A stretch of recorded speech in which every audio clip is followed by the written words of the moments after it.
দর্শক, একুশে টেলিভিশনের ফ্যাক্ট চেকে আপনাদের সবাইকে স্বাগত জানাচ্ছি। আমি হারুন রশিদ। আজকে আমাদের সঙ্গে রয়েছেন একজন গুরুত্বপূর্ণ অতিথি, আমি পরিচয় করিয়ে দেব এবং তাকে আপনারা সবাই চেনেন। তিনি জাতীয় নাগরিক পার্টি এনসিপির মুখপাত্র আসিফ মাহমুদ সজীব ভুঁইয়া। তিনি অন্তর্বর্তী সরকারের উপদেষ্টা ছিলেন, এখন এই দলটির মুখপাত্র হিসেবে কাজ করছেন। আমরা তার সঙ্গে কথা বলবো। আর শিরোনাম, আসিফ মাহমুদ সজীব ভুঁইয়ার ফ্যাক্ট চেক। আসিফ মাহমুদ, আপনার এই বই আমার হাতে, জুলাই মাতৃভূমি অথবা মৃত্যু, আপনি লিখেছেন। এবং আমার ধারণা আপনারা যারা জুলাই আন্দোলনের একদম শীর্ষ পর্যায়ে ছিলেন, তাদের মধ্য থেকে আপনি এই প্রথম বই লেখেন। আমরা কথা বলবো এই বই নিয়ে। তো আপনার মাতৃভূমি এখন কেমন আছে? এক কথায় বললে ভালো নেই। কেন? আমরা যেই আকাঙ্ক্ষার জায়গা থেকে বাংলাদেশের মানুষ জুলাই গণঅভ্যুত্থানে রাজপথে নেমে এসেছিল, যেই দাবি নিয়ে আমরা নেমে এসেছিলাম, সব কিছুই এখন মনে হচ্ছে যে আংশিক পূরণ হয়েছে, আংশিক হয় নাই। এবং যতটুকু আমরা ডেভেলপমেন্ট করতে পেরেছিলাম, রাষ্ট্রের কাঠামোগত সংস্কার বলি, রাষ্ট্রের আর্থিক অবস্থা বলি, সব কিছু এখন আবার নির্বাচনের পর থেকে আবার পেছনের দিকে উল্টো পায়ে হাঁটার মতো পেছনের দিকে যাচ্ছে। তো সেই জায়গা থেকে এক কথা যদি বলি তাহলে ভালো নেই, এটাই বলা যায়। উল্টো পথে কখন হাঁটে? যখন আসলে মানুষ চোখে দেখতে পায় না কিছু, চোখে এই যে পরিবর্তনটা, মানুষের আকাঙ্ক্ষা, মানুষের চাওয়া পাওয়ার বিষয়গুলো আর দেখতে পায় না, রাজনৈতিক দল যারা ক্ষমতায় আছে, তখন তারা দেশটাকে নিয়ে উল্টো পথে হাঁটা শুরু করে। আমরা দেখলাম যে বিগত কিছু দিনের কথা যদি বলি, আমরা আবারও দেখতে পাচ্ছি দ্রব্যমূল্যের ঊর্ধ্বগতি, গ্যাসের দাম, বিদ্যুতের দাম, তেলের দাম, সব কিছু বেড়ে যাওয়া। একেবারে সাধারণ জনগণ যারা আছে তাদের তো আর আয় রোজগার বাড়ছে না। ফলে দেশে একদম, আমি যদি বলি, একেবারে গ্রামের চায়ের দোকান থেকে শুরু করে এখানে টকশোতে সব জায়গায় এটাই ডিসকাশন যে দেশের মানুষ কি আসলে ভালো আছে কিনা। এবং আমরা রাজনীতি করতে গিয়ে মাঝে মধ্যে ভুলে যাই যে আমরা কাদের জন্য রাজনীতি করি। আমরা রাজনীতিবিদরা সব দলেই নীতিগতভাবে তো সবাই মানুষের জন্যই, মানুষের জন্য কিছু করার জায়গা থেকেই রাজনীতিতে আসা। কিন্তু একটা সময় হয়তো আমাদের কাছে ক্ষমতা অনেক বেশি গুরুত্বপূর্ণ হয়ে ওঠে। একটা সময়ে ক্ষমতা টিকিয়ে রাখা এবং সেখানে বসে আর জনগণের কথা মাথায় থাকে না, তখনই আসলে আমরা উল্টো পথে হাঁটা শুরু করি। আমরা বাস্তব এবং সত্যটা আর দেখতে পাই না। তো উল্টো পথে কি সবাই হাঁটে? আমি আমি আমি আমাকে বোঝাতে চাচ্ছি, মানুষ কি হাঁটে, নেতা হাঁটে, না কে হাঁটে, কে হাঁটায়? নেতারা হাঁটে, কারণ নেতারা যখন হাঁটে তখন তো দেশও সেটার সাথে সাথেই হাঁটে। যে সরকারে বসে আছে সে যেদিকে যাবে, দেশ তো সেদিকেই যাবে, ভিন্ন পথে যাওয়ার তো উপায় নেই। আচ্ছা, আমরা একটু সীমান্তের অবস্থাটা দেখে আসি। এবং আপনাদের একটি শক্ত অবস্থানও আছে এনসিপির ব্যাপারে। এবং সীমান্তে হত্যা নিয়ে আমরা সালাউদ্দিন আহমেদের একটি ছোট্ট বক্তব্য দেখব, সেখানে আপনারও কাউন্টার বক্তব্য আছে, তারপরে পরিস্থিতি নিয়ে একটু জানার চেষ্টা করব। আপনারা যেটাকে বর্ডার কিলিং বলছেন সে সম্পর্কে যদি আপনারা বিস্তারিত জানেন তাহলে খুশি হব। বর্ডার কিলিং হচ্ছে যদি অন্য দেশের বাহিনী কর্তৃক আমাদের সীমান্তে অথবা জিরো লাইনে এসে যদি কিলিং করে, সেটাকে আমরা বর্ডার কিলিং বলতে পারি। যদি আমাদের সীমানার অভ্যন্তরে এবং তাদের সীমানার অভ্যন্তরে কোনো রকমের কোনো অপরাধে জড়িত থাকে কেউ, ইললিগ্যাল ট্রেসপাস করে যায় কেউ, সেটা তারা কিভাবে অ্যাড্রেস করবে সেটা তাদের দেশীয় আইনে করবে। এটাকে বর্ডার কিলিং বলা ঠিক হবে। আমরা একটু আসিফ মাহমুদ সজীব ভুঁইয়ার বক্তব্যটাও দেখবো এই প্রেক্ষিতে। সীমান্ত হত্যার বিষয়টাকে তিনি রংলি অ্যাড্রেস করছেন। তিনি বরং ন্যাশনালি এই বক্তব্যের মাধ্যমে, ন্যাশনালি ইন্টারন্যাশনালি, এই বক্তব্য তো অবশ্যই ভারতেও বিভিন্ন মিডিয়া কভার করেছে আমি দেখেছি।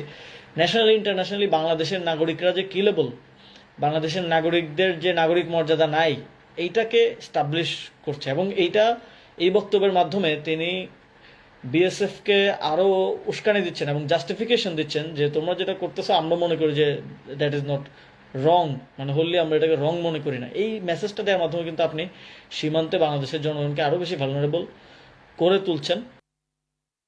জি, আপনি একটি ইংরেজি শব্দ বলছেন কিলেবল। এটা বাংলায় যদি আমি বলি, এটি খুবই ভয়ঙ্কর একটি শব্দ। হত্যাযোগ্য, হত্যার উপযোগী, হত্যাযোগ্য করে তোলা। তো কেন, আপনার কেন মনে হয় তার এই বক্তব্য? তারই বক্তব্যটা খুব ক্লিয়ারলি তিনি বলছেন, যখন কেউ বর্ডার ট্রেসপাস করে যায়, যখন বাংলাদেশের বর্ডার পার হয়ে কেউ ইন্ডিয়ার বর্ডারের ভিতরে চলে যায়, তখন তাকে কিভাবে সেখানে বিএসএফ তারা কিভাবে অ্যাড্রেস করবে, এটা সেখানে যদি হত্যা হয় তাহলে সেটাকে সীমান্ত হত্যা বলা যাবে না। তো আমি জানতে চাই যে আসলে তাহলে মানে এটা কি? ভারতেও তো বিএসএফ এর কোনো আইন নাই যে আইনে সে সেখানে বাংলাদেশিদেরকে হত্যা করতে পারে। সে সাদা পতাকা বৈঠক করতে পারে, সে তাদের আইন অনুযায়ী প্রয়োজনে শাস্তি দিতে পারে, বাংলাদেশে ফেরত পাঠাতে পারে। বাংলাদেশের ভিতরে কয়টা বর্ডার কিলিং হয়েছে? মানে ভারতের কয়জনকে বাংলাদেশের ভিতরে তো তারাও ট্রেসপাস করে, আমরা তো শুনি যে বিভিন্ন চোরাচালানের ক্ষেত্রে তারাও ট্রেসপাস করে। বাংলাদেশের ভিতরে কয়জনকে হত্যা করা হয়েছে? ভারতের ভিতরেই কেন হত্যা হয়? অথবা পৃথিবীর আরও অনেকগুলো দেশে আপনি একজন আমেরিকান নাগরিককে সে যদি আমেরিকার বর্ডার পার হয়ে মেক্সিকোতে হত্যা করা হয়, তাহলে আমেরিকা পরের দিন সেখানে সার্জিক্যাল স্ট্রাইক করবে, কারণ তার নাগরিকের ওই অনারটা তারা দেয়। তারা তাদের নাগরিককে পাওয়ারফুল হিসেবে মনে করে এবং তাদের নাগরিককে তারা প্রোটেক্ট করে। তো আমার দেশের স্বরাষ্ট্রমন্ত্রী, যার দায়িত্ব হচ্ছে ইন্টারনালি আমাদেরকে প্রোটেকশন দেয়া, তিনি বলছেন যে আমরা কেউ যদি ট্রেসপাস করে তাহলে তাকে হত্যা করে ফেলে। এখন যে লোকটা ট্রেসপাস করছে তিনি বলছেন যে এটা কোনো অপরাধ করতে যদি যায় বা চোরাচালান করতে যদি যায়, তাহলে আপনি কীভাবে বুঝলেন সে চোরাচালান করতেই গেছে? মাঝে মধ্যে এমন হয় যে কারো গরু সীমান্ত পার হয়ে অন্য পারে চলে গেল, অর্থাৎ শাস্তির মাত্রাটাই, অপরাধের মাত্রাটাই, তাকে তো আপনি হত্যা করে ফেলতে পারেন। এবং আপনি যখন এখানে বসে, আমি যখন বলছি আমি একজন নীতি নির্ধারক এবং আমি একজন স্বরাষ্ট্রমন্ত্রী তো একটা সরকার টপ 5 জনের মধ্যে একজন, তিনি যখন এটা বলছেন তখন কিন্তু বিএসএফ আরও তারা সাহস পাচ্ছে যে ওকে, আমরা তো অন্তর্বর্তী সরকারের সময় অন্তর্বর্তী সরকার কি বলেছিল, যদি গুলি করা হয় পাল্টা গুলি করা হবে। মানে সীমান্তে তো সিস্টেম এটাই, আপনাকে যদি গুলি করা হয় আপনাকে তো কাউন্টার করতে হবে, নাহলে সে আপনাকে দুর্বল ভাবে এবং সে আপনাকে মারবে। সে যখন দেখবে যে মেয়েরা সে মজা পাচ্ছে, ওই যে কোনো একটা উপন্যাসে ছিল যে হাতে অস্ত্র থাকলে সবারই নিরীহ পশুপক্ষীর দিকে নজর যায়। তো যার হাতে অস্ত্র আছে সে তো যে মারতেছে এবং মারার পরে কিছু হচ্ছে না, সে তো মেরে মজা পাচ্ছে। ফলে এই যে আপনার এই বক্তব্যের মধ্যে বাংলাদেশের জনগণকে সীমান্তে হত্যা করার ক্ষেত্রে বিএসএফকে এটা এক ধরনের আরও তাদেরকে উৎসাহ দিচ্ছে, অনুপ্রেরণা দিচ্ছে। এবং এর ফলে যদি সীমান্ত হত্যা বাড়ে, এটা সরাসরি দায়টা স্বরাষ্ট্রমন্ত্রীর হওয়া উচিত বলে আমি মনে করি। এবং তিনি বাংলাদেশের জনগণকে যারা সীমান্তে বসবাস করেন তাদেরকে আরও বেশি ভালনারেবল করলেন। সীমান্তের ওই পারেই যে হত্যা হয় এরকম তো না, সীমান্তের এই পারে হত্যা হয়। এবং নোম্যান্স ল্যান্ড যেটা আছে দুই দেশের সীমান্তের মাঝে, সেখানেও কিন্তু হত্যা হয়। সেগুলোকেও কিন্তু তিনি একভাবে এই বক্তব্যের মাধ্যমে জাস্টিফাই করছেন।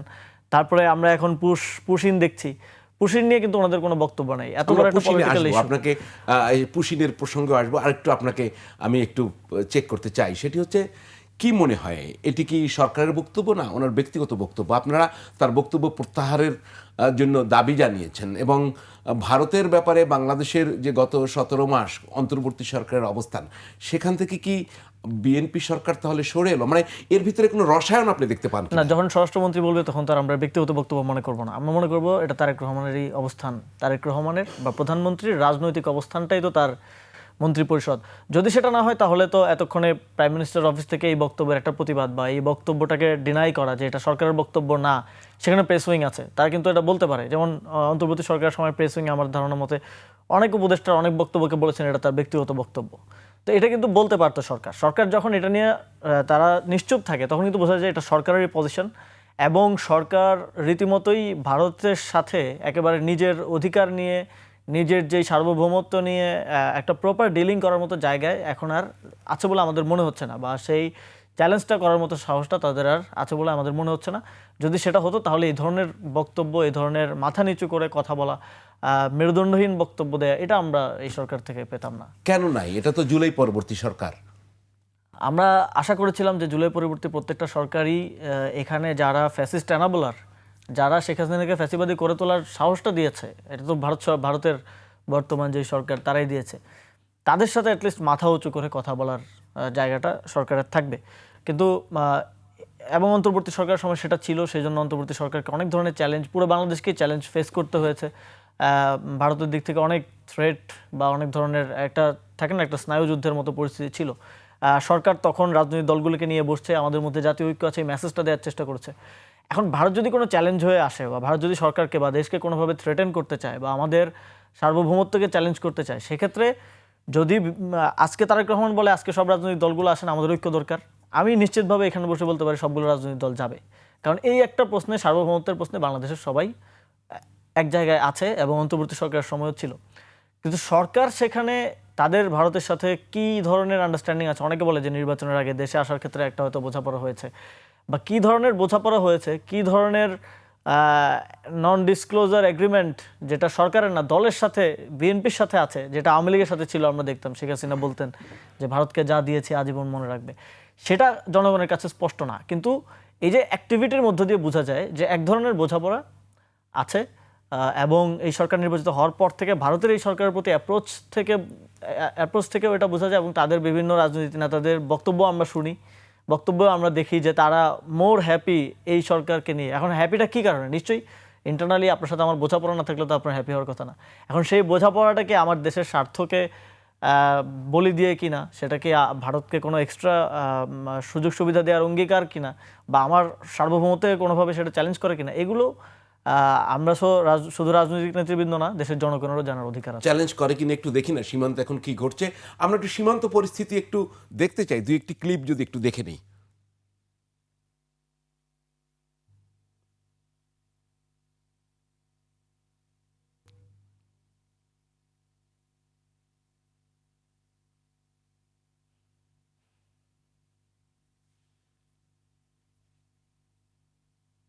কথাও ছিল অনেকের।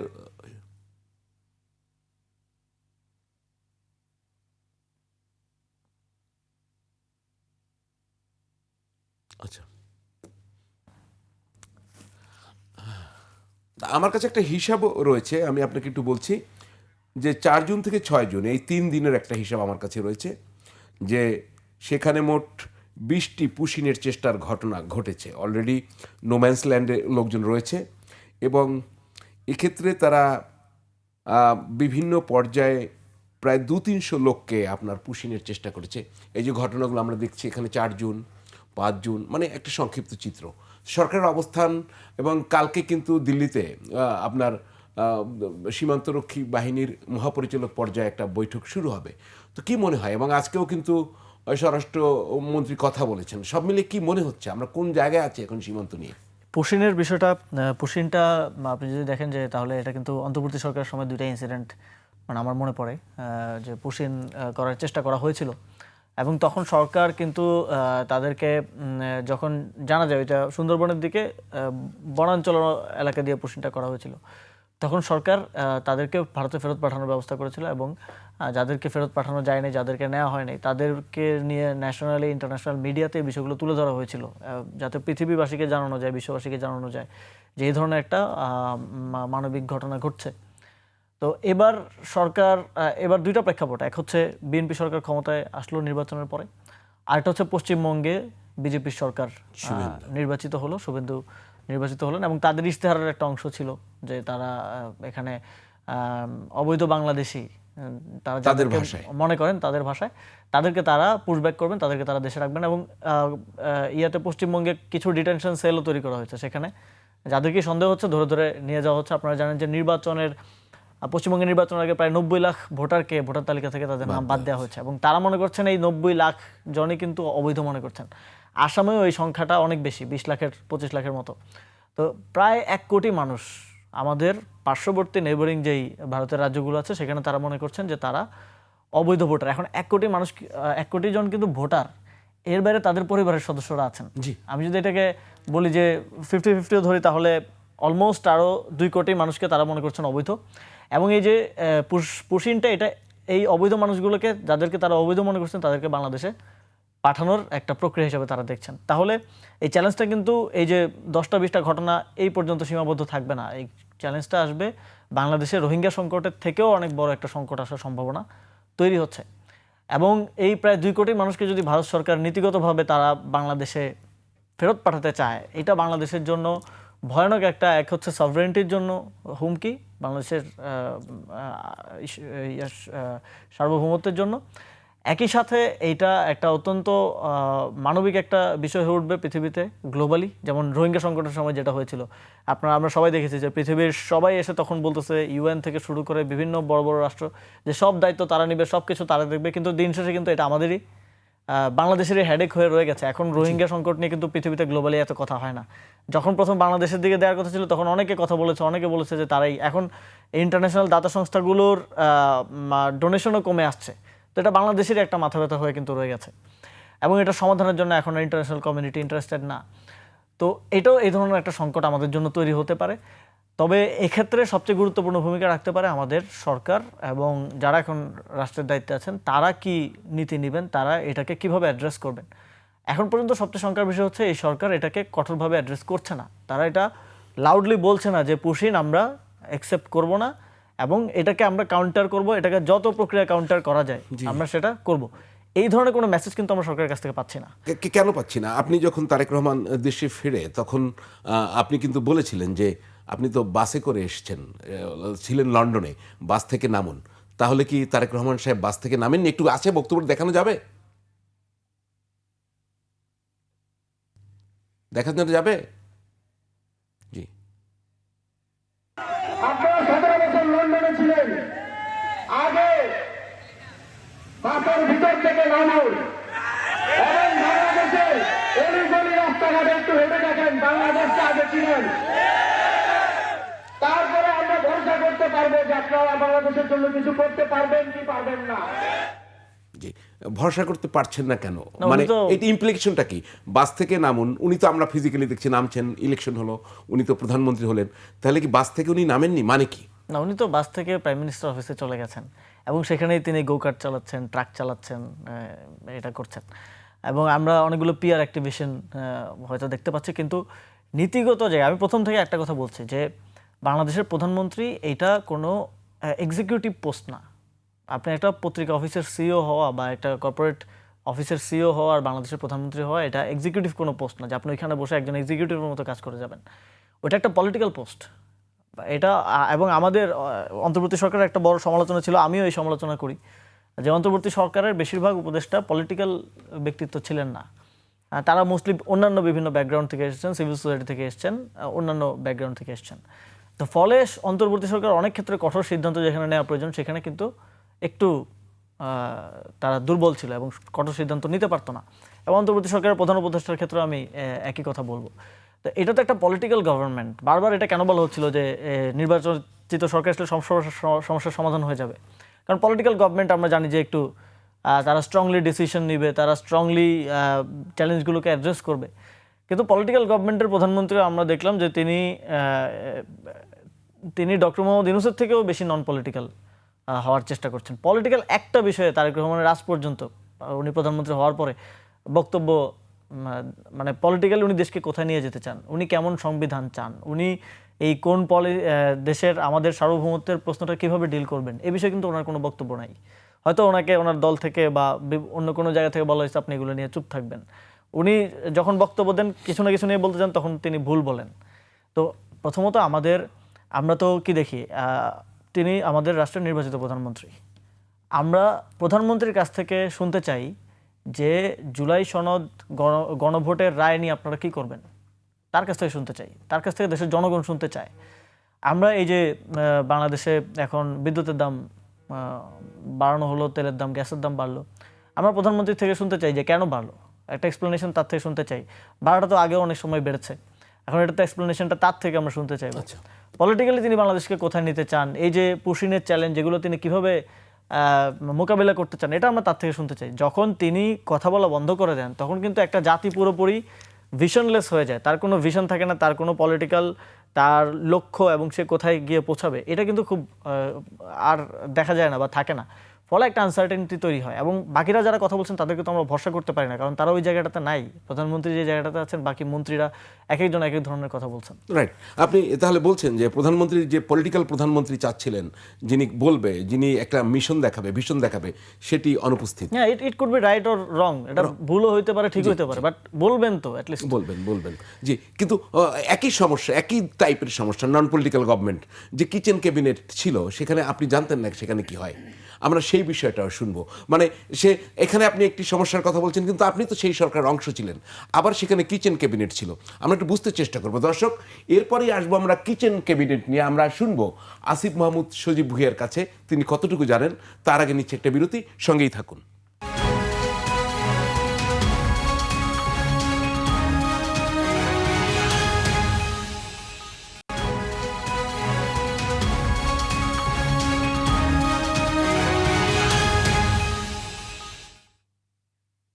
দর্শক বিরতির পর ফিরে এলাম ফ্যাক্ট চেক নিয়ে। আপনাদের সঙ্গে আছি আমি হারুনুর রশিদ, আর ফ্যাক্ট চেকের সঙ্গে আছেন আসিফ মাহমুদ সজীব ভুঁইয়া। আমি তাকে সরাসরি জুলাই আন্দোলনের নেতাই বলতে চাই। আসিফ মাহমুদ সজীব ভুঁইয়া, তৌহিদ হোসেন পররাষ্ট্র উপদেষ্টা, তিনি প্রথম কিচেন ক্যাবিনেট সামনে নিয়ে আসেন, এরপর আপনি একটি বক্তব্য দিয়েছেন। আমি সেটা শুনে এই কিচেন ক্যাবিনেট নিয়ে আপনার সঙ্গে যাব, একটু শুনি। কিচেন ক্যাবিনেট ছিল, কিন্তু আমি সেটার সদস্য ছিলাম না। তো এখন তো আবার শুনছি যে কিচেন ক্যাবিনেটেও সব সিদ্ধান্ত হতো না, খলিল সাহেব একাই নাকি ওই চুক্তি করে ফেলতেন। কালকে আমি একটা নিউজ দেখলাম যে ফাজল কবির খান তিনি বলছেন চুক্তির বিষয়ে তিনিও জানেন না, আসিফ নজরুল স্যারও বলছেন তিনিও জানেন না। শুধু বাণিজ্য মন্ত্রী আর বর্তমান বিএনপির পররাষ্ট্রমন্ত্রী তারা জানতেন, তারা করেছেন। পররাষ্ট্র উপদেষ্টা যখন জানেন না চুক্তি সম্পর্কে, তাহলে তো আমরা এটাই বলতে পারি যে যদি খলিল সাহেব একাই করে থাকেন তাহলে তিনি তো এখন বিএনপির পররাষ্ট্রমন্ত্রী, তার মানে বিএনপির পররাষ্ট্রমন্ত্রী চুক্তিটা আসলে করেছে। যে আমি একটু আপনার কাছে স্পষ্ট করেই জানতে চাই, আপনি বলেছেন আপনার মতো করে আপনি কিচেন ক্যাবিনেটে ছিলেন না, আপনাদের ক্যাবিনেটে প্রথমে 14, তারপরে সম্ভবত 21 জনের মতো সব মিলিয়ে হয়েছে। তো এই কিচেন ক্যাবিনেটে কারা ছিলেন? আপনাদের তো থাকার কথা ছিল। আমার জানা মতে আসলে আমি রঙও হইতে পারি বা পরবর্তীতে পরিবর্তনও হইতে পারে, হয়তো মেম্বারে দিক সেদিক হতে পারে।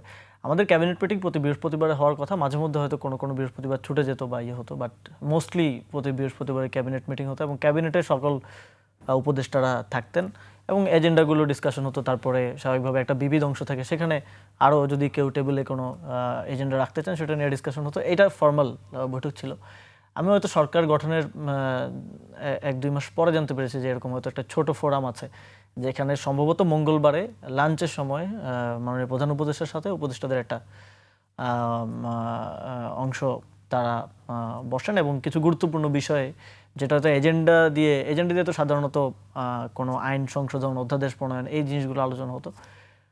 তার বাইরে কোনো পোস্টিং ইম্পর্টেন্ট, গভর্নরের পোস্টিং হবে বা এরকম ইম্পর্টেন্ট জিনিসগুলো হয়তো তারা সেখানে ডিসকাস করতেন। আমার জানার মতো তখন আমি যাদের নাম শুনেছিলাম সেখানে অর্থ উপদেষ্টা ছিলেন, পরিকল্পনা উপদেষ্টা ছিলেন ওয়াহিদ স্যার, আমাদের খুব শ্রদ্ধেয়, এবং সেখানে পানি সম্পদ উপদেষ্টা ছিলেন, জ্বালানি উপদেষ্টা ছিলেন, সেখানে আরেকজন গণপূর্ত উপদেষ্টা ছিলেন, সেখানে আইন উপদেষ্টা ছিলেন। আমার জানার মতে ওনারাই ছিলেন। এবং মানে এখন রিসেন্টলি কয়েকজন উপদেষ্টার কথা শুনে এবং তাদের সাথে পার্সোনালিও কথা বলে এবং সরকার থাকা অবস্থাতেও আমি দেখেছি যে তাদেরকে নিয়ে ডিসিশনগুলো মোস্টলি হলেও শেষের দিকে অনেকটা সব কিছু এক ব্যক্তি কেন্দ্রিক হয়ে যায়। সেটা হচ্ছে বর্তমান বিএনপির পররাষ্ট্রমন্ত্রী খলিলুর রহমান। এই জন্য আপনি দেখবেন যে আমি যে উপদেষ্টাদের কথা বললাম তাদেরও অনেক ইন্টারভিউতে বলছেন যে আমরা চুক্তি নিয়ে জানতাম না, আমরা এটা জানতাম না, ওটা জানতাম না। ফলে পরবর্তীতে ফোরামটা আরও খুব ক্ষমতার কেন্দ্রটা এক জায়গায় চলে যায়। এবং পররাষ্ট্র উপদেষ্টার একটা ক্ষোভের জায়গাটার কারণ হচ্ছে তিনি পররাষ্ট্র মন্ত্রণালয়ের দায়িত্বে, তাকে তো নির্দেশনা দেওয়ার কথা সরাসরি প্রধান উপদেষ্টার, এবং তার সাথে কোঅর্ডিনেশনটা প্রধান উপদেষ্টার কথা, কিন্তু তাকে নির্দেশনা দিচ্ছেন মাঝখান থেকে খলিলুর রহমান, যিনি বর্তমানে পররাষ্ট্রমন্ত্রী। তো এটা স্বাভাবিক, আমি যদি একটা মন্ত্রণালয়ের দায়িত্বে থাকি আমি প্রধানমন্ত্রী থেকে নির্দেশনা নিব, আমি তো মাঝখানে কোনো লেয়ার থেকে নির্দেশনা নিলে তারও অথরিটি থাকে না, তারও সেই জায়গা থেকে তিনিও নাকি 3 বার পদত্যাগ করতে আগ্রহ প্রকাশ করেছিলেন। তো এই জায়গাগুলো ছিল এবং কিছু জায়গায় সিদ্ধান্ত গ্রহণও স্বচ্ছতার বিষয়টা সেভাবে দেখা যায়নি। অনেক ক্ষেত্রে দেখা যায় যে আসলে অনেকেই মনে করে যে অন্তর্বর্তী সরকার পুরোটা সম্ভবত ছাত্ররাই পরিচালনা করেছে। আসলে ছাত্রদের রোলটা আমি যদি আজকে ক্লিয়ারলি ডিফাইন করি, আপনারা তো 3 জন ছিলেন।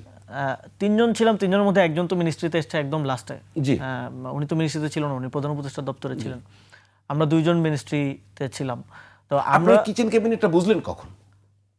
আমি 1.5-2 মাস পরে শুনতে পাই যে এরকম একটা বৈঠক হতে হয়, বাট খুব একটা ক্লিয়ার ছিল না যে আপনাদের কোনো রিঅ্যাক্ট হয়নি, আপনারা কোনো কথা বলতে চাননি এটা নিয়ে? আমরা বোঝার চেষ্টা করছিলাম যে এখানে কি ডিসকাশন হয়, কি আলোচনা হয়। আসলে স্টুডেন্টদের পক্ষ থেকে বা আন্দোলনকারীদের পক্ষ থেকে আমরা তরুণ উপদেষ্টারা যারা ছিলাম, আমাদের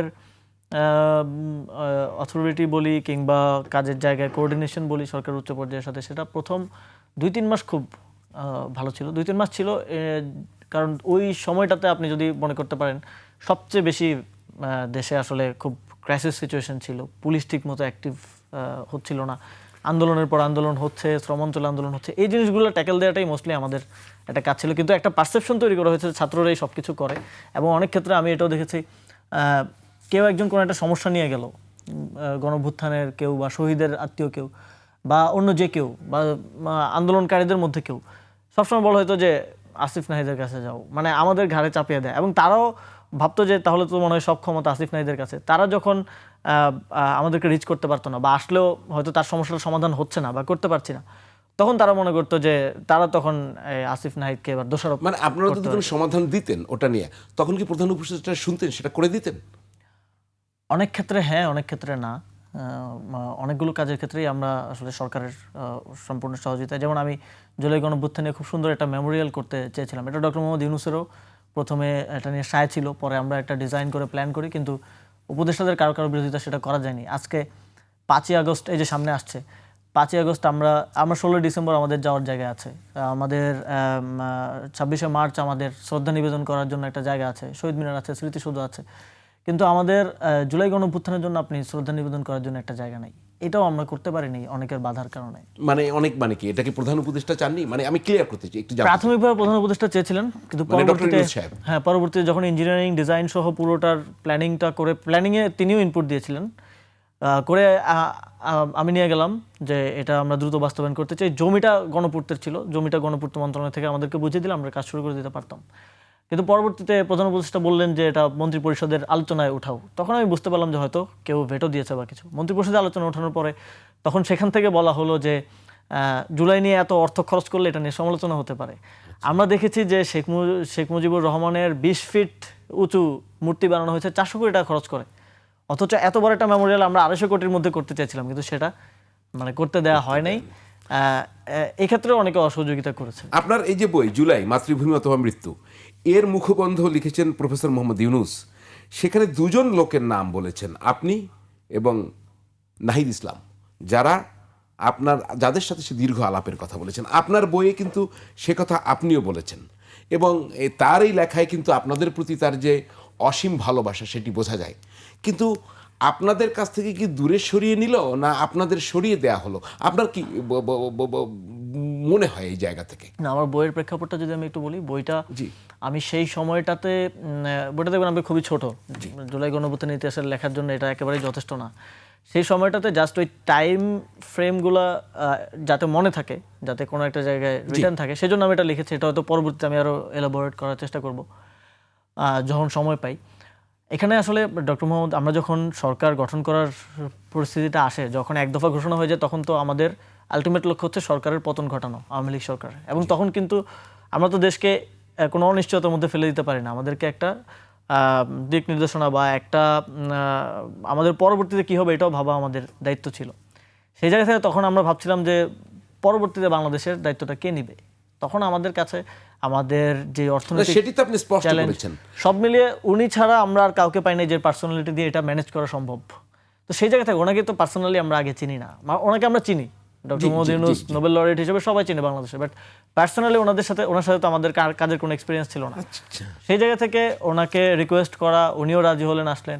কিন্তু পরবর্তীতে যেটা হয়েছে যে এখানে আসলে অনেকগুলো, যেটা আমি এর আগে অনেকবার বলেছি, যে এই সরকারের, অন্তর্বর্তী সরকারের পাওয়ার স্ট্রাকচারটা একরকম থাকে নাই, বা হচ্ছে ক্ষমতার কেন্দ্রটা এক জায়গায় ছিল না। প্রধান উপদেষ্টাই সকল ক্ষমতার কেন্দ্র ছিলেন না, যেটা আগে শেখ হাসিনা ছিলেন। এখন আমরা বুঝতেছি না যে বিএনপি সরকারের ক্ষমতার ভর কেন্দ্রগুলো কোথায় কোথায় ছিল। ভর কেন্দ্রের কিছুটা ছিল হয়তো ক্যান্টনমেন্টে, কিছুটা ছিল হয়তো থাকতে পারে কয়েকজন উপদেষ্টার কোনো গ্রুপ থাকতে পারে, বা কিছুটা ছিল হয়তো আরও অন্য কারো হাতে। কিন্তু অনেক দিক থেকে অনেক কিছু হতো, আমরা বুঝে উঠতে পারতাম না। বা একটা ইনসিডেন্ট হইলো, তো আমি প্রধান উপদেষ্টাকে নক করলাম যে জানতে, স্যার এটা কীভাবে হইলো, বা আমাদেরকে তো এগুলো জবাবদিহি করতে হয়, আমাদেরকে তো এগুলো ট্যাকেল করতে হয়। তো তিনিও মাঝে মধ্যে বলতেন যে আমি তো জানি না এটা কে করলো। তো মানে বোঝা যায় যে অনেক জায়গা থেকে খেলাগুলো বা গেমগুলো অনেক জায়গা থেকে হচ্ছিল। তো পাওয়ারের এপিসেন্টারটা এক জায়গায় ছিল না। না, আমি একটু বুঝতে চাই যে খেলাগুলো কোথায় হচ্ছে, প্রধান উপদেষ্টা বুঝতে পারছেন না। তো খেলা যে চলছে কোন লেভেলে, এই লেভেলটা যদি বোঝা না যায়, তাহলে কি এখনো অন্তর্বর্তী সরকার অন্ধকারে একটু আচ্ছন্ন, যেটা আমরা বুঝতে পারি না? আপনি কি বলেন? অন্তর্বর্তী সরকারকে বোঝাটা একটু কঠিন হবে, কারণ এটা পলিটিক্যাল গভর্নমেন্ট না, এবং এখানে যেই শেষ পর্যন্ত 20-21 জন লোক এসেছেন, উপদেষ্টাদেরকে এটা একটা বোঝা জরুরি যে উপদেষ্টাদেরকে আপনারা যেটা দেখছেন তারা শুধু সামনে আছেন। মানে একটা সরকার জাস্ট সামনে যারা চেহারা থাকেন তারাই যে সবকিছু করেন, নট নেসেসারি। তারা হয়তো জাস্ট 30% অফ দ্য ওয়ার্ক বা পলিসি নিচ্ছেন, এর পেছনে কিন্তু অনেকে পলিসি নিচ্ছেন। এই ডিপ স্টেট বলেন নাকি? ডক্টর মোহাম্মদ ইউনূসের অফিসে যমুনাতে আমি বিভিন্ন পত্রিকার সম্পাদকদেরকেও যেতে দেখেছি। তো তাদের কথা দ্বারাও তো তিনি প্রভাবিত হচ্ছিলেন, তাদের কথা দ্বারাও তিনি হয়তো পলিসি নিচ্ছিলেন। তার আরও অনেক কমিউনিকেশন আছে, বা অনেক সময় আমরা দেখেছি কোনো কোনো উপদেষ্টার তার সাথে অনেক বেশি ঘনিষ্ঠতা। খলিলুর রহমানকে আমরা দেখেছি লাস্ট 3-4 মাস ওনার সবচেয়ে বেশি ঘনিষ্ঠতা ডক্টর মোহাম্মদ ইউনূসের সাথে, এবং এটা নিয়ে অন্যান্য উপদেষ্টারা অভিযোগ করতেন রীতিমতো। যেমন আমি যদি নাম নেই, আসিফ নজরুল স্যার সহ আরও কয়েকজন উপদেষ্টা অভিযোগ করতেন। ইভেন আমাদের জ্বালানি উপদেষ্টা যিনি ছিলেন তিনি অভিযোগ করতেন যে এত বেশি ক্লোজ কেন। মানে তাহলে কি ডক্টর ইউনূস বা প্রফেসর ইউনূস খলিলুর রহমানের হাতে বন্দী হয়ে পড়েছিলেন? মানে আমি তাকে গুরুত্ব দিলাম তিনি না। হয়তো অনেক বেশি ভরসা করতেন, এবং তিনি হয়তো অনেক বেশি খলিলুর রহমানের উপর নির্ভরশীল হয়ে গেছিলেন শেষ দিকে তার কাজগুলোর জন্য।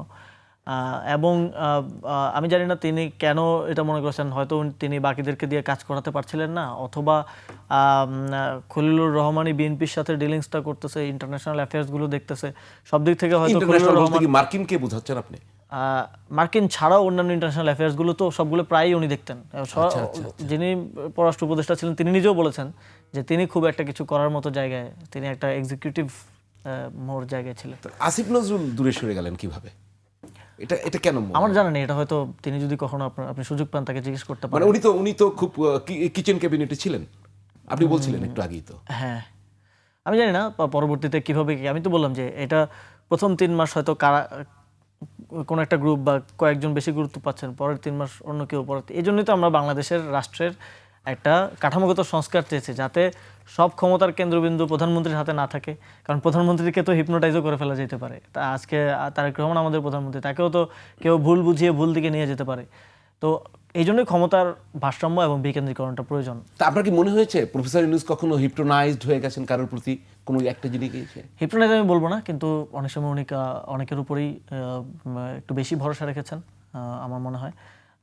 এবং যেটার ফলাফল আসলে উনি ওই ধরনের ফলাফল উনিও চাইছিলেন কিনা আমরা জানি না, বাট যেটার ফলাফল আদতে ভালো হয়েছে কি খারাপ হয়েছে আমরা দেখতে পাই। যেমন লন্ডনের মিটিংটা নিয়ে উপদেষ্টা পরিষদের মধ্যে একটা চাপা, একটা বিভেদ এবং একটা বিব্রতকর পরিবেশ ছিল। কারণ এই মিটিং যে হবে এটা নিয়ে সবার সাথে আগে ডিসকাস করা হয় নাই। কাদের সাথে ডিসকাস করা হয়েছিল? কয়েকজন উপদেষ্টা পরিষদের সাথে ডিসকাস করা হয় নাই। কার সাথে এক্স্যাক্টলি করা হয়েছে সেটা আমরা জানি না।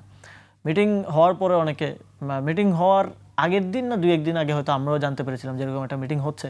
তো সে সব কিছু ফিক্স হয়ে যাওয়ার পর, তো মিটিং হওয়ার পরে আমাদেরকে একটা আপডেট দেওয়া হয় যে সেখানে জাস্ট তাদের মধ্যে হয়েছে, তাদের মধ্যে কুশল বিনিময় হয়েছে। কিন্তু আমরা এই মিটিংয়ের আগে এবং পরে আরও কিছু মিটিংয়ের ব্যাপারে পরবর্তীতে জানতে পারি, যেটা খলিলুর রহমান মিটিংয়ের আগে তারেক রহমানের সাথে মিটিং করেছিলেন, হয়তো প্রিপারেটরি মিটিং। সাধারণত এ ধরনের মিটিংয়ের আগে একটু আন্ডারস্ট্যান্ডিং হয় যে কী নিয়ে আলোচনা হবে বা টকিং পয়েন্ট কী।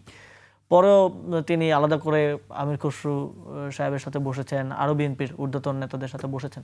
তো সেখানে কি আলোচনা হয়েছে, সেখানে নির্বাচন নিয়ে কোনো আলোচনা হয়েছে কিনা, কোনো ডিলিংস হয়েছে কিনা, দ্যাট উই ডোন্ট নো। প্রধান উপদেষ্টার প্রেস সচিব সে তো মন্ত্রী পরিষদের বৈঠকে থাকতে পারে না, কিন্তু শফিক সাহেব কিন্তু বলছেন তিনি থাকতেন সেখানে।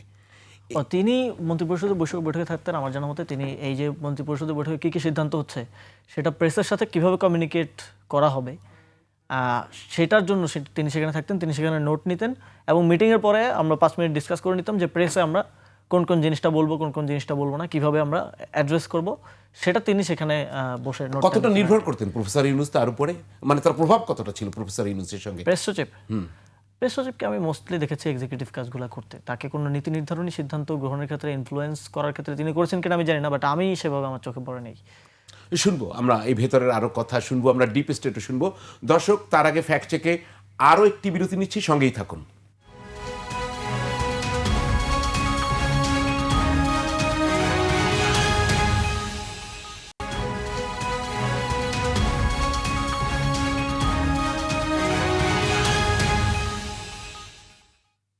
দর্শক, বিরতির পর আবারও ফিরে এলাম ফ্যাক্ট চেক নিয়ে। আমাদের সঙ্গে আছেন আসিফ মাহমুদ সজীব ভুঁইয়া, জুলাই আন্দোলনের নেতা। আপনি একটিবার বলেছেন, দুটো জিনিস নিয়ে আমরা একটু এগোতে চাই। একটা, আপনি আওয়ামী লীগ এখন কিন্তু বিভিন্ন জায়গায় এই নিষিদ্ধ ঘোষিত, মানে কার্যক্রম নিষিদ্ধ আন্দোলন, মানে তারা কিন্তু মিছিল মিটিং করছে, নোয়াখালীতে তো সংঘাতের ঘটনাই ঘটছে। আপনি কিন্তু এর আগে বলেছিলেন যে বিএনপির যে আচরণ তাতে আওয়ামী লীগ ফিরে আসার পথ খুঁজে পাবে, নাম্বার 1। আমরা সেই ভিডিওটা দেখব। আর একটা বলছেন আপনি ডিপ স্টেট আপনাদেরকে 2029 সাল পর্যন্ত ক্ষমতায় রাখতে চেয়েছিল, সেটি আমরা জানবো। আগে এটা একটু দেখি। বিএনপি নির্বাচিত হওয়ার সংখ্যাগরিষ্ঠতা পাওয়ার সাথে সাথে আওয়ামী লীগের কার্যক্রম শুরু হচ্ছে এবং বিএনপির বিভিন্ন প্রার্থীরা নেতাকর্মীরা আমরা দেখছি যে আওয়ামী লীগের পার্টি অফিস যেটা 1.5 বছর ধরে বন্ধ ছিল সেগুলো উদ্বোধন করছেন। যে আওয়ামী লীগের কার্যক্রম বাংলাদেশে নিষিদ্ধ আছে আইনগতভাবে, এবং এই অবস্থায় যারা হচ্ছে ঘোষণা দিয়ে কিংবা মিডিয়ার সামনে এসে আওয়ামী লীগের অফিস উদ্বোধন করছেন তাদের বিরুদ্ধে আইনগত ব্যবস্থা নেওয়া প্রয়োজন এবং আইন অনুযায়ী তাদের বিরুদ্ধে ব্যবস্থা গ্রহণ করার আমরা দাবি জানাচ্ছি। আপনার আরো কিছু বক্তব্য আছে যে সংস্কার প্রক্রিয়া, সাংবিধানিক সংস্কার, অনেক বিষয় যেগুলো আপনাদের তো এগুলা জুলাই সনদ, গণভোট, এই অনেক বিষয় আছে। আপনি কিন্তু সেখানেও বলছেন যে এগুলো না করলে আওয়ামী লীগ ফিরে আসার সম্ভাবনা, এবং সেক্ষেত্রে আলোচনাও হয়েছে। শেখ হাসিনা একটা কথা বলেছেন, সেটা নিয়েও আমাদের বাজারে অনেক কথা আছে। আপনার কি মনে হয় বিএনপির যে প্রক্রিয়া তাতে কি আওয়ামী লীগের জন্য স্পেস তৈরি হচ্ছে? আপনার অবজারভেশন কি? মানে বিএনপিকে নিয়ে আমাদের মানে সবচেয়ে বড় দুঃখের জায়গাটা হচ্ছে তারা বাংলাদেশে অলমোস্ট 50 বছরের একটা রাজনৈতিক দল, অলমোস্ট 50-এর কাছাকাছি চলে যাচ্ছে, কিন্তু এখন পর্যন্ত তাদের নিজস্ব কোনো রাজনীতি নেই। ফলে যেটা হয় আপনার সামাজিক বিভিন্ন বিষয়ে, ধর্মীয় বিষয়ে বলেন, কালচারাল বিষয়ে বলেন, যখন আপনার নিজস্ব রাজনৈতিক অবস্থান এবং নিজস্ব সোশিও পলিটিক্যাল, সোশিও কালচারাল কর্মসূচি এবং ক্যালেন্ডার না থাকে, তখন যার সেটা আছে সে পলিটিক্যালি বেশি ভাইব্রেন্ট হওয়ার সম্ভাবনা তৈরি হয়। কারণ সরকার তো শুধুমাত্র অর্থনৈতিক বিষয় দেখবে বা হচ্ছে ক্লারিক্যাল কাজ করবে তা না। সরকার তার কালচারাল একটা ভিশন বা একটা কালচারাল একটা প্রজেকশন থাকা লাগবে, কিছু কর্মসূচি থাকা লাগবে, সোসাইটিকে সে কীভাবে অ্যাড্রেস করছে এটার একটা বোঝাপড়া থাকা লাগবে। তো এটার বোঝাপড়া যদি দলের না থাকে সে তো সরকারে গিয়ে এটা করতে পারবে না। ফলে আপনি দেখবেন যে যিনি সংস্কৃতি মন্ত্রী হয়েছেন তিনি এসে তিনি কালচারকে বোঝেন আওয়ামী লীগ ঠিক যেভাবে কালচারকে বুঝতো সেভাবেই। তিনি কালচারকে ওই কলকাতা কেন্দ্রিক যেই কালচারাল প্র্যাকটিস এখানে আছে সেটাই বুঝতেন। তিনি বললেন যে আমরা মঙ্গল শোভাযাত্রা নামেই করবো, মানে নামটা বদলে আমরা মঙ্গল শোভাযাত্রা। হয়তো ওনাকে বিএনপির ভিতর থেকে কেউ পরে চাপ দেওয়ার কারণে উনি ওইটা আর ওই নামে করেননি, নাম চেঞ্জ করে অন্য নামে করেছেন। তো এই যে আপনার মধ্যে রাজনীতি শূন্যতা এবং এই যে সোসাইটি এবং কালচারের ক্ষেত্রে ভিন্ন কোনো অবস্থান নাই, এটার ফলে যার সেই অবস্থানগুলো আছে, আওয়ামী লীগের তো আছে, সে সোসাইটিতে ইম্পর্টেন্ট হয়ে ওঠে, সে সোসাইটিতে ফিরে আসার মিছিল টিছিল এটা তো তাদের কর্মসূচিটা দেখা যাচ্ছে। কিন্তু এই যে দেখেন আপনি এখনও আওয়ামী লীগের যে কালচারাল এস্টাবলিশমেন্ট সেটাকে কিন্তু আপনি এখনও টাচ করতে পারেন নাই, কারণ আপনার বিকল্প কোনো মানুষের জন্য বিকল্প কোনো কালচারাল প্রস্তাব নাই। ফলে এই জায়গাগুলোতে বিএনপি ফেল করে, এই জায়গাগুলোতে তাকে আদর্শিকভাবে সে এসে দেখেন তার সবচেয়ে বড় রাজনীতি এখন একটু কমছে। প্রথম 2-3 মাস সংসদে বলেন সব জায়গাতেই সে মুক্তিযুদ্ধ আওয়ামী লীগের বয়ান, সেখানে কিন্তু সে চলে গেছে, কারণ তার নিজস্ব কোনো বয়ান নাই, তার নিজস্ব কোনো বোঝাপড়া নাই, যেটা নিয়ে জিয়াউর রহমান কিছুটা কাজ করার চেষ্টা করছিলেন এবং এই যে বাংলাদেশের জাতীয়তাবাদ থেকে শুরু করে কিছু কাজ তিনি করছিলেন। তখন দুর্ভাগ্যজনকভাবে তাকে হত্যা করা হয়। তারপরে কিন্তু বিএনপিতে আর কেউ এই বিষয়গুলো নিয়ে কাজ করার লোক তৈরিও হয় নাই, কাজ করেও নাই, এখন তারা ক্ষমতা এখনও করছে না। ফলে তাদের এই রাজনৈতিক দুর্বলতার সুযোগ নিয়ে আওয়ামী লীগ রাজনৈতিকভাবে প্রাসঙ্গিক হচ্ছে। তা আবার তাদের এই রাজনৈতিক দুর্বলতাটা তো আছেই, পাশাপাশি তাদের নৈতিক জায়গায়ও তারা অতটা স্ট্রং না, কারণ নির্বাচনের সময় তারা যখন দেখেছে যে 11 দলীয় জোট জিতে যাবে তখন তারা সবাই আওয়ামী লীগের কাছে ভোট চাইতে। এটা অব্যাহত থাকলে কি আওয়ামী লীগ আরো প্রাসঙ্গিক হয়ে উঠবে? অবশ্যই প্রাসঙ্গিক, আমরা তো দেখছি হচ্ছে। এবং শেখ হাসিনা যে বললো যে তখন ভোটের জন্য সবাই এসে হাতে পায়ে ধরলো বিএনপির, এখন বেইমানি করতেছে। তো আওয়ামী লীগের কাছে কেন যেতে হলো ভোটের জন্য বিএনপির? কারণ তার নিজস্ব ওই নৈতিক শক্তিটাও ছিল না, কনফিডেন্সটাও ছিল না যে সে নির্বাচনটা জিতে আসতে পারবে। আপনাদের কেন জামাতের কাছে যেতে হলো? আমরা 1 বছরে, এটা আমাদের বাস্তবতা, আমরা এটাকে মানে লুকানোর কিছু নাই, যে 1 বছরে আমরা যথেষ্ট রাজনৈতিক শক্তি অর্জন করতে পারি নাই, যেটা দিয়ে সংসদে আমাদের প্রতিনিধি পাঠানোর মতো। আমরা হয়তো ভোট শেয়ার বেশি পাইতাম, আমরা তো 30 আসনে নির্বাচন করেছি, 3.21% ভোট পেয়েছি। আমরা যদি 300 আসনে নির্বাচন করতাম আমার ধারণা এটা 12 থেকে 15% আমরা ভোট পাইতাম। বাট আমাদের হয়তো 1 বা 2 সংসদ সদস্য যেতে পারতো অথবা যেতে পারতো না, এটা আমাদের স্বীকার করতে কোনো অসুবিধা নেই। এবং এটা অপর প্রান্ত হতো, জামাতেরও হয়তো 68 জন সংসদে যেতে পারতো না, হয়তো 40-45 জন যেতে পারতো, কারণ অধিকাংশ আসনেই 4-5 হাজার ভোটের ব্যবধানে তারা জিতেছে। সেখানে আমাদের ক্যান্ডিডেট থাকলে এই ভোটটা তারা পেত না স্বাভাবিকভাবেই। তো সেই বাস্তবতার জায়গা থেকে আমাদেরকে কিন্তু বলা হয়ে থাকে যে জামায়াত আপনাকে সমর্থন দেয়নি তাই আপনি নির্বাচনে দাঁড়াননি, জামাত আপনাকে, কেননা আমি এগুলো কোনোটাই প্রমাণিত না, তবুও বলছি আপনার বিরুদ্ধে দুর্নীতির অভিযোগ আগেও তোলা হয়েছে, আপনার এপিএসসির বিরুদ্ধে, এখন আবার সাম্প্রতিক সময় আরেকটা তোলা হয়েছে। আমি সেগুলো কিন্তু উদাহরণ হিসেবে বলছি না। দেখেন, অভিযোগ যদি বলেন তাহলে জামাতের সব প্রার্থীর বিরুদ্ধে অভিযোগ আমি আপনাকে এনে দেখাইতে পারবো। কি ধরনের অভিযোগ জামাত কিছু প্রার্থীর বিরুদ্ধে? মানে অভিযোগ জি। অভিযোগ তো সোশ্যাল মিডিয়াতে আপনি আজকে একটা লিখে দিলেন অভিযোগ হয়ে গেল। আর আমাদের বিরুদ্ধে তো একদম পুরো এস্টাবলিশমেন্ট মিলে অভিযোগ দেওয়ার চেষ্টা করেছে, আপনারা দেখেছেন, এবং অনেকগুলো ফ্যাক্ট চেকিংও হয়েছে যেগুলো সত্য না মিথ্যা। আবার দেখবেন যে ঋণ খেলাপি, কিন্তু আমরা ঋণ খেলাপি নিয়ে যখন আমরা কাজ করি নির্বাচনের আগে, আপনার মনে থাকতে পারে আমরা খুব সোচ্চার ছিলাম ঋণ খেলাপিদের। আমরা তখন দেখেছি জামাতের থেকেও তো 3-4 জন ঋণ খেলাপি নির্বাচনে অংশগ্রহণ করেছেন। তো এটা সত্য না যে এই অভিযোগের কারণে বা এইগুলোর কারণে। না, বিএনপি থেকে কি আপনি মনোনয়ন প্রথম পাওয়ার চেষ্টা করেছিলেন? এটাও বলা হয়। অনেক কিছুই বলা হয়, অনেকে তো বলে গণ অধিকার পরিষদে আমি যোগ দিতে যাচ্ছি, অনেকে বলতেছিল বিএনপিতে যোগ দিতে যাচ্ছি, অনেকে বলতেছিল এনসিপিতে। তা আমার ইয়েটা ছিল সবসময় আমি এনসিপির সাথে রাজনীতিটা করতে চেয়েছি, কারণ আমরা একসাথে গণ অভ্যুত্থানটা করেছি। আমি নির্বাচনটা করিনি, সেই সময় জোট করার কারণে আমাদের দলের মধ্যে একটা ভাঙনের প্রক্রিয়া তৈরি হয়েছিল, এবং তখন কাউকে না কাউকে দায়িত্বটা নিতে হতো, এবং নির্বাচন পরিচালনার দায়িত্বটাও নেওয়ার প্রয়োজন ছিল। সেই জায়গায় দলের জায়গা থেকে আমরা সিদ্ধান্ত গ্রহণ করেই তখন আমি নির্বাচনটা থেকে দূরে ছিলাম, এবং আমার কাছে তো অপশন ছিল পরবর্তী স্থানীয় সরকার নির্বাচনে, যে এখন স্থানীয় সরকার নির্বাচন সামনে হয়তো হতে যাচ্ছে, সেখানে আমি অংশগ্রহণ করছি। আচ্ছা, তা আপনারা তো 2029 সাল পর্যন্তই ক্ষমতায় থাকতে পারতেন। মানে আপনারা বলতে আপনারা যে কয়জন উপদেষ্টা ছিলেন, চাইলে এনসিপির আরও যে ডিপ স্টেট আপনাদেরকে অফার দিয়েছিল, আপনি বলেছেন এটা কি দেখার দরকার আছে? একটু অল্প দেখানো যাবে? অল্প একটু। শুরুর দিকে আমাদেরকে বিভিন্ন শক্তিশালী ইনস্টিটিউশন, শক্তিশালী যাদেরকে আসলে ডিপ স্টেট বলা হয়, তাদের থেকে আমাদেরকে অফার করা হয়েছিল যে আপনারা শেখ হাসিনার যে মেয়াদ আছে 2029 সাল পর্যন্ত, সেটা শেষ করেন। তো ওই সাংবিধানিক ধারাবাহিকতার ন্যারেটিভ তখন আমাদের পক্ষে উৎপাদিত হতো। ডিপ স্টেট এজেন্সি যদি সাথে থাকতো তাহলে তো সবাই বলতে পারতো যে সংবিধান অনুযায়ী 29 সালে নির্বাচন হওয়া উচিত। তাহলে এইটাও আমি একটু স্পেসিফিক বুঝতে চাই আপনার কাছে। আমরা ডিপ স্টেট বলতে তো এটা আমরা একটা বিমূর্ত ধারণা, মানুষ এরকম মনে করে। আপনার পক্ষে কি বলা সম্ভব? আমি একটু জানতেই চাই, কারা আপনাদের বলেছিল যে তোমরা 2029 সাল পর্যন্ত ক্ষমতায় থাকো? একটু খোলাসা হোক না। ডিপ স্টেট জিনিসটা বিমূর্তই থাকে, মানে যারাই তবু বলে, তো ফিজিক্যালি কেউ না কেউ হাজির হয়। যারাই বলে সে তো নিজে ফিজিক্যালি হাজির হয় না, কারোর বা মাধ্যমে তো বলে। ফিজিক্যালি হাজির হয় না। মনে করেন আপনার মাধ্যমে আমাকে বললো, মানে এরকম কোনো একজন নিউট্রাল ফেস, যার যে এরকম একটা ডিসকাশন আছে এর ওদের পক্ষ থেকে, যে আপনারা এটা চান কিনা বা আপনাদের সরকার এটা চায় কিনা, তাহলে তাদের কিছু পলিসিগত সংস্কারের কিছু, মানে সংস্কারের সাথেও তারা অ্যালাইন হতে চায়, তাদের কিছু বিজনেস ইন্টারেস্ট আছে গভর্নমেন্টের সাথে, এগুলো সার্ভ করা, তাদের কিছু হয়তো ইন্টারন্যাশনাল অ্যাফেয়ার্সেরও ইন্টারেস্ট আছে।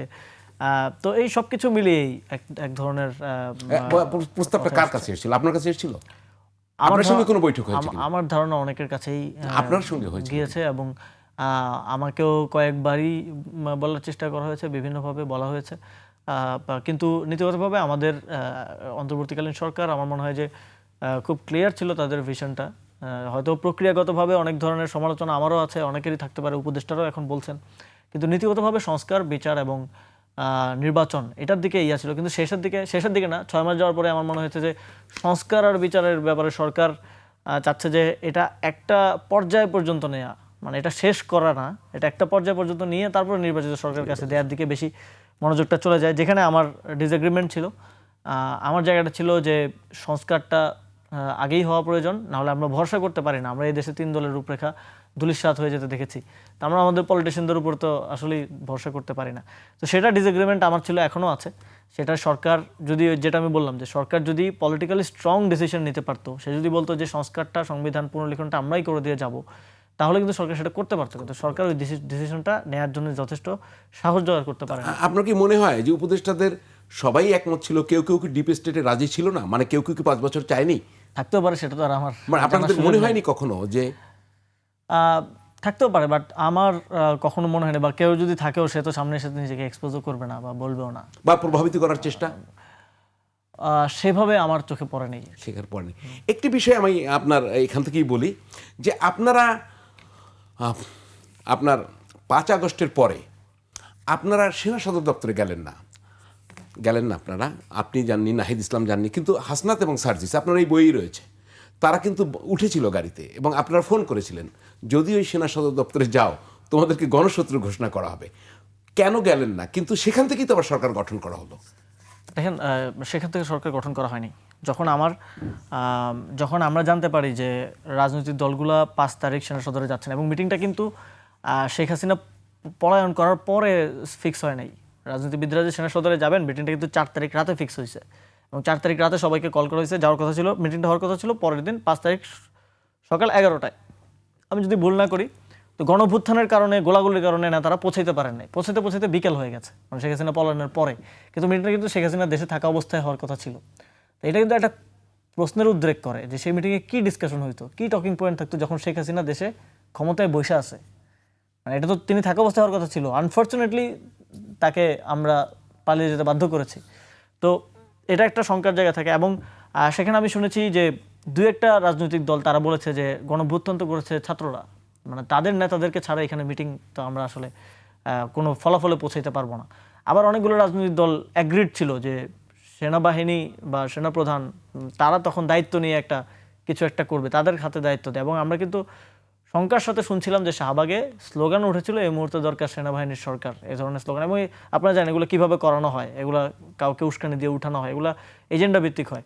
তো তখন আমি একটা লাইভ করে বলেছিলাম যে এই দেশের ভাগ্য রাজপথ থেকে নির্ধারিত হচ্ছে, এটা ক্যান্টনমেন্ট এসে আমাদেরকে মুক্ত করে নাই।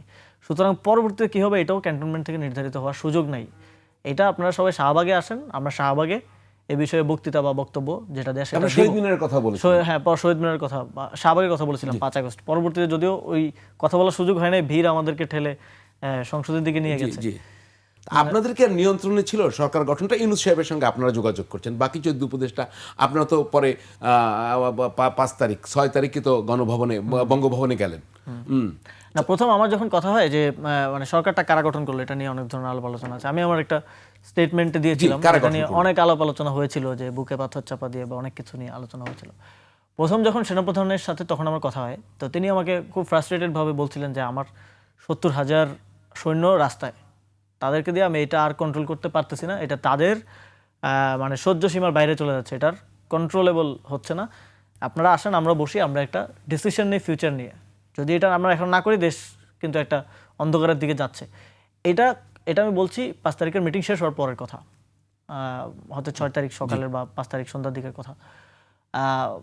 এবং তখন তিনি হয়তো বুঝতে পেরেছেন যে ছাত্রদের সাথে কথা না বলে এটা সমাধান করা যাবে না। তো আমার প্রপোজাল ছিল যে ঠিক আছে আমরা যদি বসি, আমরা এটা প্রাথমিকভাবে আমি বলেছিলাম যে ডক্টর মোহাম্মদ আমাদের ঢাকা বিশ্ববিদ্যালয়ের উপাচার্যের রুমের সাথে একটা কনফারেন্স রুম আছে, তো আমরা ঢাকা বিশ্ববিদ্যালয়ে আলোচনাটা করি।